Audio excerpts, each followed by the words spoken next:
Makka shahriga kirib keldik deganda ya Robbim yig'idan o'zimni to'xtata olmagan kunlarimni eslayapman. Makkaga kirib kelar ekanman ya Robbim, aynan Ka'bang turgan osmondagi chiqayotgan nurni ko'rib o'zingga hamd aytdim ya Robbim. Nahotki kelishidan 2 kun oldin ham g'iybatda bo'lgan bu tillarim bilan hozir senga tavba qilaman.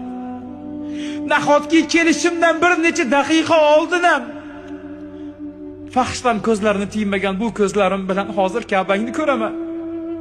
Kelishdan oldin ham ya Robbil alamin odatiy gunohlarini tark qilmagan bu bandang hozir Ka'bangni ko'radimi deb ham tavba qilishlik ilinjida, ham nadomat ustida g'amga botib qoldim.